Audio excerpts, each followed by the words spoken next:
On est avec Jean-Christophe Couvi, secrétaire national unité SGP Police en direct. Merci d'être avec nous, Jean-Christophe. On a vu ces 2 points de tension. Je le disais, il n'y a rien d'anecdotique lorsqu'il y a des tensions en manifestation. On ne peut pas parler de tensions marginales. Moi, je revois les chiffres de la mobilisation du 7 mars. Vous aviez 48 policiers qui ont été blessés à Paris. Vous en aviez 35 à Lyon, 3 policiers blessés à Marseille. Ce climat d'ultra-violence, on est en train en quelque sorte de l'accepter.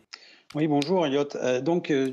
En fait, ce qu'on voit, c'est que depuis quelques années, on a accepté l'idée que dans une manifestation, par exemple, on pouvait jeter des projectiles sur les policiers, sur mes collègues, que c'était arrivé dans de la normalité. En revanche, si on prend le même acte dans la rue, c'est-à-dire qu'on vise des policiers qui seront en patrouille, c'est un délit.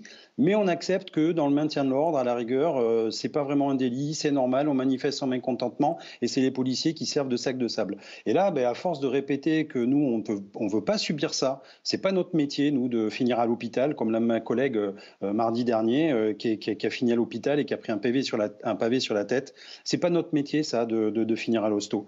Nous, notre métier, c'est de permettre aux gens d'aller dans la rue, comme on voit actuellement, d'aller manifester leur mécontentement dans une ambiance pacifique et justement qu'on puisse les protéger contre des risques d'attentats, contre des risques aussi d'ultra-radicaux comme les Black Blocs qui peuvent s'en prendre aux syndicats ou aux gens ou aux banques, etc. Donc ça, c'est notre vrai métier. Maintenant, les Black Blocs, effectivement, ce sont des personnes politisées. Eux, leur objectif, c'est le désordre. Leur objectif, c'est la violence.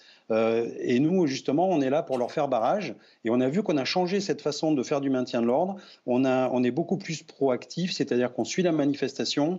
Nous aussi, on a des petits groupes constitués. Et dès lors qu'on repère ces Black Blocs et éviter qu'ils fassent masse, on intervient tout de suite pour les disperser. Et on va au contact, on va au choc. Là où avant, on laissait faire un petit peu, les laisser constituer, peut-être pour les nasser, c'est-à-dire les mettre sous forme de nasse et les encercler. Là, maintenant, on va au choc. D'ailleurs, on voit qu'on a aussi des protections. Je vois des petits boucliers de mes collègues. C'est des protections beaucoup plus légères.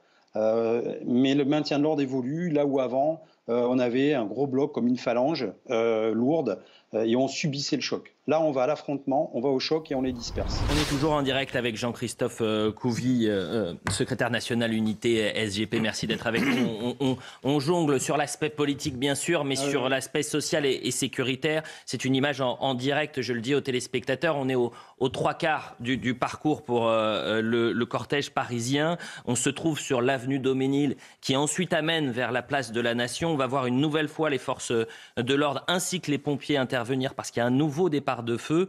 Concrètement, Jean-Christophe, expliquez-nous comment les policiers opèrent dans ces cas-là, parce que ça peut être extrêmement tendu. On a vu dans des précédentes manifestations que les policiers, même les pompiers, pouvaient être pris à partie pendant ces interventions-là. Oui, alors on fait toujours attention parce qu'effectivement, notre but ultime, comme je vous ai expliqué, c'est que les manifestations se passent bien et qu'on protège les manifestants.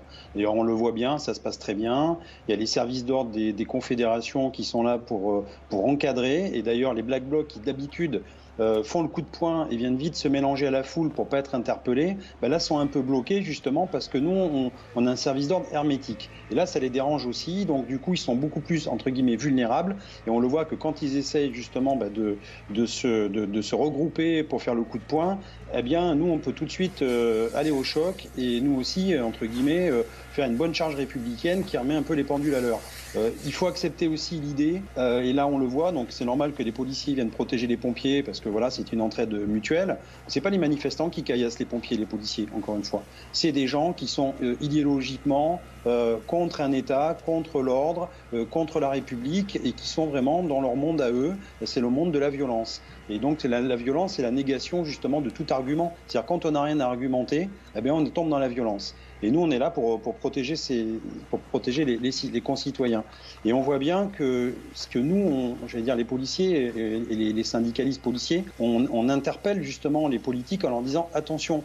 On fait des manifestations, on en est à la 7e manifestation et on voit que petit à petit, on est en train de créer une usine à frustration. C'est-à-dire ce pays devient de plus en plus frustré. Et là, quand je viens d'écouter le sénateur qui est sur une autre planète, qui est dans son bunker politique idéologique, je me dis, mais ils ne comprennent pas. Ils sont en décalage complet par rapport à ce que les Français veulent. Et ce gouffre-là se creuse de plus en plus. Et nous, encore une fois, on sera en première ligne et c'est nous qui allons faire les frais de ce mécontentement. Alors je ne prône pas du tout la violence, et au contraire, je crois que les syndicats l'ont encore répété ce midi dans l'intersyndicale, nous sommes contre les actes de violence. Le syndicalisme, c'est pas du terrorisme.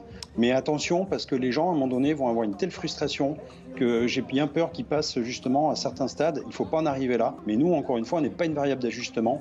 Et j'aimerais bien qu'on remette un peu l'humain au centre du problème. J'ai l'impression que les hommes politiques, en fait, pour tout vous dire, on a eu quand même... un gros passage à vide dans le monde qui s'appelle c'était le virus, et on a arrêté, c'est un tout petit microbe qui a arrêté le monde entier. Et les gens, je me rappelle, même les hommes politiques, toutes les démocraties avaient dit il y avait le monde d'avant et le monde d'après. Et en fait, on est reparti même, j'ai l'impression, pire qu'avant. Et sauf qu'il y a des gens qui veulent cette retraite à 62 ans, ils veulent garder leur retraite à 62 ans parce qu'ils ont envie d'avoir une deuxième vie. Ils sont d'accord pour travailler et pour donner de l'argent pour leur retraite. Ils ont juste envie après d'avoir une deuxième vie, de profiter, de retrouver un peu l'humain.